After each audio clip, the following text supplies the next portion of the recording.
આજે આપણે બનાવીશું સાઉથ ઇન્ડિયન સ્પેશિયલ એવો મસાલો કે જેને ગન પાવડર કહેવાય છે.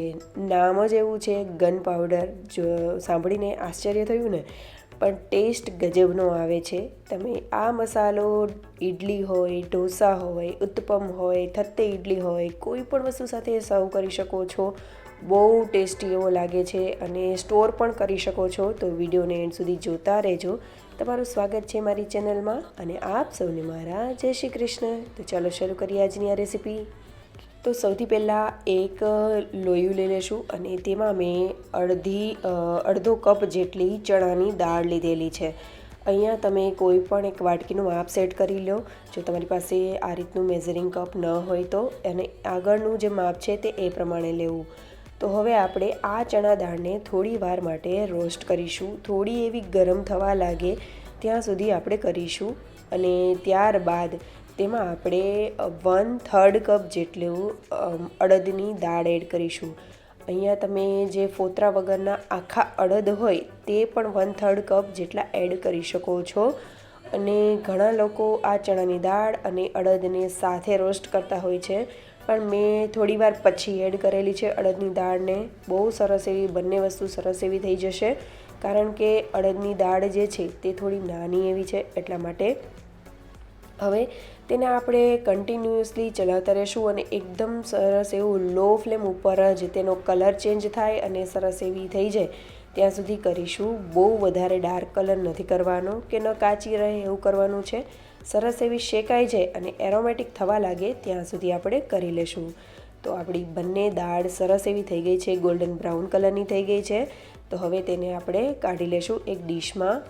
બને ત્યાં સુધી આ રીતનું પોળું વાસણ લેવું જેથી કરીને તે ઠંડી થવા લાગે.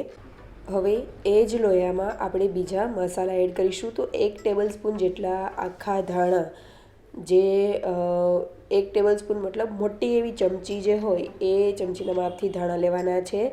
અને 12 થી 15 નંગ જેટલા આખા તીખા એડ કરીશું. 1 ચમચી જેટલું જીરું, અડધી ચમચી જેટલી રાઈ એડ કરીશું અને 1/4 ચમચી જેટલી જ આપણે મેથી દાણા એડ કરીશું. અને બધી વસ્તુને સરસ એવી લો ફ્લેમ ઉપર શેકતા જશું. આ બધી વસ્તુને આપણે જ્યાં સુધી તે એરોમેટિક થઈ જાય અને થોડી એવી શેકાઈ જાય ત્યાં સુધી કરવાની છે. પણ વચ્ચે આપણે બીજા થોડા એવા ઇન્ગ્રીડિયન્ટ પણ એડ કરીશું. એટલે થોડી એવું તે ગરમ થવા લાગે અને થોડું એવું શેકાઈ જાય એટલે આપણે અહીંયા સફેદ તલ એડ કરીશું. અને મેં અહીંયા 3 ચમચી જેટલા સફેદ તલ એડ કરેલા છે. બહુ સરસ એવો ટેસ્ટ આવશે, નટ્ટી એવો. હવે આ બધી વસ્તુને આપણે લો ફ્લેમ ઉપર હલાવતા જશું.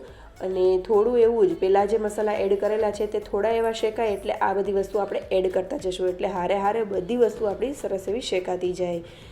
ત્યારબાદ 15 થી 20 જેટલા મીઠા લીમડાના પાનને એડ કરીશું. મારી પાસે અત્યારે આટલા જ હતા એટલે મેં એટલા કરેલા છે. તમે થોડા વધારે કરવા હોય તો પણ એડ કરી શકો છો.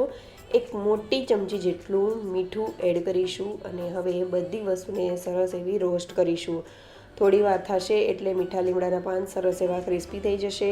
તલ પણ સરસ એવા શેકાવા લાગશે. અને આ બધી વસ્તુ સરસ એવી શેકાઈ જાય અને એકદમ સરસ એવી એરોમેટિક થઈ જાય અને મીઠા લીમડાના પાન એકદમ ભૂકો થવા લાગે ત્યાં સુધી આપણે આ બધી વસ્તુ શેકી લેશું. અને એ બધી વસ્તુને આપણે જે અડદની દાળ અને ચણાની દાળવાળી ડીશ છે તેમાં જ આપણે એડ કરી દઈશું. હવે એ જ લોયામાં આપણે 4 થી 5 જેટલા તીખા જે સૂકી મરચી હોય એ મેં એડ કરેલી છે. જો તમે બાળકોને આપવાના હોય તો તેને સ્કીપ કરવાની. અને આપણે 15 થી 20 જેટલા કાશ્મીરી લાલ મરચાં એડ કરીશું. અને જો તમે જે તીખા મરચાં એડ કરેલા છે એ એડ ન કરવાના હોય તો થોડું એવું પ્રમાણ આ કાશ્મીરી મરચાંનું વધારી દેવું. હવે લો ફ્લેમ ઉપર બંને મરચાંને સરસ એવા શેકતા જશું. અને બને ત્યાં સુધી આ મરચાંને શેકીએ ત્યારે ઉપરના ડીટીયાનો ભાગ ન કાઢવો, નહીંતર તેમાંથી બીજ નીકળશે અને તે પણ શેકાય ત્યારે સ્મેલ આવે એટલે આપણને છીકો પણ આવે છે. એટલા માટે હવે મરચાં જેમ જેમ શેકાશે એટલે એકદમ સરસ એવા ફૂલાઈ જશે. અને સરસ એવા થઈ જાય એટલે આપણે બહાર કાઢી લેશું. અને 3 ચમચી જે ખાવાની ચમચી આપણે દાળ ભાત ખાઈએ એ ચમચીના માપથી જ મેં 3 ચમચી જેટલું ડેસિકેટેડ કોકોનટ થોડી વાર માટે રોસ્ટ કરી લીધેલું છે. અને બધી વસ્તુને આપણે એ જે મિક્સ કરી લેશું જે પ્લેટમાં કાઢેલી હતી એમાં જ, અને તેને કમ્પ્લીટલી ઠંડુ થવા દઈશું. ઠંડુ થઈ જાય પછી જ આપણે તેને પીસવાનું છે. તો અહીંયા બધી વસ્તુ ઠંડી થઈ ગઈ છે. હવે તેને આપણે મિક્સર જારમાં એડ કરી દઈશું, અને જે મરચાં છે તેને પણ આપણે એડ કરતા જશું. હારે જ એડ કરી દેવાના છે એટલે સરસ એવું પીસાઈ જશે. તો અહીંયા જે કાશ્મીરી મરચું છે તેના મેં ઉપરના ડીટીયાનો પાર્ટ કાઢી લીધેલો છે અને એમ જ એડ કરેલા છે. તેનાથી કલર બહુ સરસ એવો આવશે.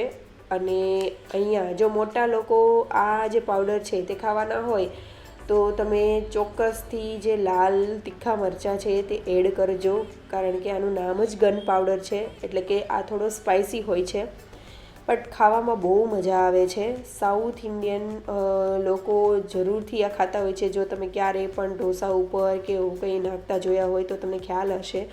પણ એક વખત તમે આ મસાલો બનાવશો ને તો બહુ જ ટેસ્ટી લાગે છે. તમે ફેન બની જશો, એટલો ટેસ્ટી લાગે છે. હવે આપણે જે આ મસાલો છે તેને આપણે એરટાઇટ કન્ટેનરમાં ભરીને સ્ટોર કરી દઈશું. સરસ એવો રહે છે, બહાર પણ સરસ એવો રહે છે, કંઈ જ પ્રોબ્લેમ નથી આવતો.